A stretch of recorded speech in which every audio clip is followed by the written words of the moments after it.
சர்ச்சைகளுக்கு பெயர் போன நடிகையா இன்னைக்கு ரேகா நாயர் மாறிட்டாங்க. இவங்க நிறைய படங்கள்ல சைடு ரோல் பண்ணியிருக்காங்க. சீரியல்லையும் முக்கியமான ரோல்ஸ்ல நடிச்சிருக்காங்க.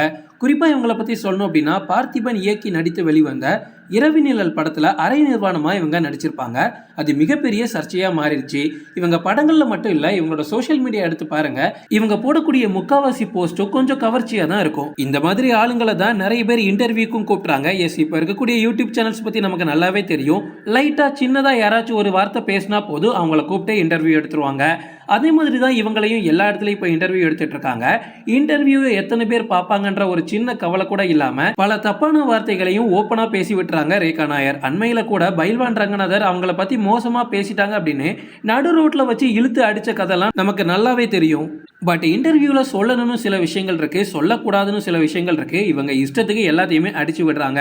இவங்களுக்கு ஒரு பெண் குழந்தை இருக்கு, அவங்களுக்கு எல்லா வேலையுமே தெரியுமா, ஆனா வீட்டில் நான் அவங்களுக்கு எந்த வேலையும் வாங்க மாட்டேன்னு சொல்லியிருக்காங்க.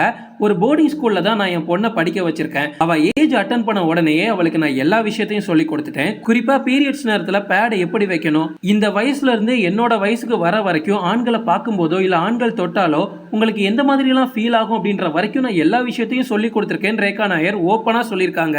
அவளுக்கு எந்த பையனை பிடிச்சாலும் எனக்கு பரவாயில்ல, பேசிக்கலாம். நான் அவகிட்டயே ஓப்பனாக சொல்லியிருக்கேன், நீ 2-3 வருஷமோ தொடர்ந்து அவன்கிட்ட பழகு, அவன் எப்படிப்பட்டவன்னு தெரிஞ்சுக்கோ. ரோட்டில் பிச்சை எடுக்கிறவனா இருந்தால் கூட பரவாயில்ல, அவன் கருப்போ வெள்ளையோ தாடி வச்சிருக்கானோ இல்லையோ எப்படிப்பட்டவனா இருந்தாலும் சரி, உனக்கு பிடிச்சிருக்குன்னா நீ பேசி பழகிக்கோ அப்படின்னு ஃபுல் ஃப்ரீடம் கொடுத்துருக்காங்களாம். ரேகா நாயர் அவங்க பொண்ணுக்கு வந்து ட்ரெஸ்ஸிங்கில் வந்து ஃபுல் உரிமை கொடுத்துருக்காங்க. நீ எப்படி வேணாலும் ட்ரெஸ் பண்ணிட்டு போ, பட் அதுக்கான விளைவுகளையும் சந்திக்க ரெடியாயிரு அப்படின்னு சொல்லியிருக்காங்க. இன்னும் சொல்ல போனால் இன்டர்வியூவில் ஒரு ஓப்பனான ஒரு விஷயத்த சொல்லியிருக்காங்க. ரேகா நாயர், இப்போ நான் சாரி கட்டிட்டு போகிறேன் அப்படின்னா கண்டிப்பாக என் இடுப்பு தெரியும், அந்த இடுப்பை யாராச்சும் டச் பண்ணால் கூட எனக்கு ஓகே தான், எனக்கு காமிக்கிறதே நான் தானே அப்படின்னு ஓப்பனாக சொல்லியிருக்காங்க. அதே தான் அவங்க பொண்ணுக்கும் சொல்லுவாங்களாம். ஆண்களை குறை சொல்லி இங்கே எதுவுமே ஆக போகிறதில்ல, அவங்க பார்க்கணுன்னு தான் நீங்கள் வேணும்னே போட்டுட்டு போகிறீங்க, அப்புறம் பார்க்கக்கூடாது அப்படின்னு சொன்னால் என்ன அர்த்தம் அப்படின்னு ரேகா நாயர் சொல்லியிருக்காங்க. இது எல்லா பெண்களுக்கும் பொருந்தாது, பட் இவங்க சொன்ன விஷயம் இதுதான். சமீப காலமாகவே இந்த ப்ரொடியூசர்ஸ், டைரக்டர், அதுக்கப்புறமா படத்தில் இருக்கக்கூடிய முக்கிய புள்ளிகள் எல்லாமே புதுசாக நடிக்க வரக்கூடிய நடிகைகளை அட்ஜஸ்ட் பண்ண சொல்லி சில விஷயங்கள் கேட்குறாங்க அப்படின்ற பேச்சு போய்கிட்டே இருந்துச்சு. அதுக்கான ஒரு மிகப்பெரிய விஷயத்த ரேகா நாயர் சொல்லியிருக்காங்க. என்ன அப்படின்னா, இப்போ இருக்கக்கூடிய நிறைய ஹீரோயின்ஸோ இல்லை புதுசாக வரக்கூடிய சைடு ரோல் ஆர்டிஸ்டோ அந்த விஷயத்துக்கு ஓகே சொல்றதுக்கான முக்கிய காரணமே ஐஃபோன் வாங்கலாம், மிகப்பெரிய சொகுசு கார் வாங்கலாம், ஈசிஆரில் ஒரு வீடு வாங்கி அப்படியே செட்டில் ஆயிடலாம் அப்படின்னா சைடில் நடிக்கக்கூடிய நிறைய ஆக்டர்ஸ் இந்த ப்ரொடியூசர்ஸும் டைரக்டர்ஸும் சொல்லக்கூடிய சில வளைஞ்சு நலிஞ்சு கொடுக்கக்கூடிய விஷயங்களுக்கு ஒத்துக்கிறாங்க. இப்போ என்னையே பாருங்களேன், 10 வருஷத்துக்கு முன்னாடியே அதுக்கெல்லாம் நான் ஓகே சொல்லியிருக்கேன். எனக்கு எந்தவித கூச்சமும் இல்லை, நான் ஓப்பனாக கேட்டுருவேன். என்கிட்ட யாராவது அந்த மாதிரி விஷயங்களுக்கு அப்ரோச் பண்ணுறாங்க அப்படின்னா நான் ஓப்பனாகவே கேட்டுருவேன், எத்தனை கோடி தருவேங்கன்னு. இந்த மாதிரி நான் வாங்கவும் செஞ்சுருக்கேன் அப்படின்னு ரேகா நாயர் சொல்லியிருக்காங்க. இது வரைக்கும் எத்தனையோ ஹீரோயின்ஸ் என்ன அப்படி பண்ணுறாங்க இப்படி பண்ணுறாங்க அப்படின்னு இன்டர்வியூவில் வந்து கதறியிருக்காங்க. பட் யாருக்குமே அதை அக்செப்ட் பண்ணிக்கக்கூடிய ஒரு கட்ஸ் இருந்ததே இல்லை. இங்கே ரேகா நாயர் பண்ணது சரியா தப்பா நம்ம பேச விரும்பலை, பட் அவங்க பண்ண விஷயத்தை அவங்க அக்செப்ட் பண்ணியிருக்காங்க. ஆக்சுவலாக வனிதா வந்து பிக் பாஸில் எவ்வளோ ஃபேமஸ் ஆனாங்கன்னு நமக்கு நல்லாவே தெரியும். அதே மாதிரி ரேகா நாயர்கிட்டையும் கேட்டிருக்காங்க, நீங்களும் பிக் பாஸ் வாங்கலேன் அப்படின்னு.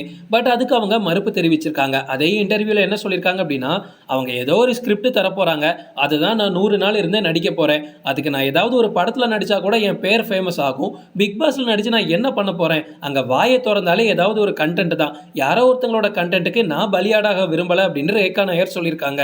அதே மாதிரி ரேகாவோட பேருக்கு பின்னாடி இருக்கக்கூடிய ஒரு ஜாதி பேரை வச்சும் சில சர்ச்சைகள் வந்துச்சு. அதுக்கு அவங்க ஒரு பதில் சொல்லியிருக்காங்க. யாரோ ஒருத்தங்க எனக்கு பேர் வச்சுட்டாங்கப்பா, பேருக்கு பின்னாடி அவங்க இந்த மாதிரி ஒரு ஜாதியோட பேரையும் குறிப்பிட்டாங்க, அதுக்கு நான் என்ன பண்ண முடியும், ஆரம்பத்தில் வச்ச பேரை இப்போ வரைக்கும் சொல்லிட்டு இருக்கேன், பட் அதுக்காக நான் ஜாதியை சப்போர்ட் பண்ணுறேன்னு நீங்கள் எப்படி சொல்லுவீங்க அப்படின்னு சில பேரை பற்றி கேள்வியும் கேட்குறாங்க. பட் அவங்க சொன்ன ஒரே ஒரு விஷயம் மட்டும்தான் என்னால் அக்செப்ட் பண்ணிக்கவே முடியல. ஆடை சுதந்திரம் அப்படின்றது எல்லாருக்குமே இருக்குது, அது ஆண்களுக்கும் இருக்குது பெண்களுக்கும் இருக்குது. பெண்கள் எப்படி வேணாலும் ட்ரெஸ் பண்ணலாமா அப்படின்னா அது அவங்களோட விருப்பம் தான் உண்மையாக சொல்ல போனால்.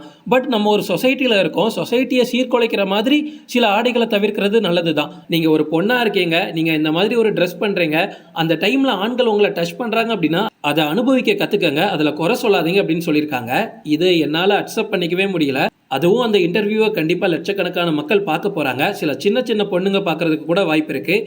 இந்த மாதிரி விஷயத்த சொன்னது கொஞ்சம் கொச்சையாக தான் இருக்குது. இந்த மாதிரி சுவாரஸ்யமான சில விஷயங்கள் தெரிஞ்சுக்க தொடர்ந்து எங்களை ஃபாலோ பண்ணுங்கள்.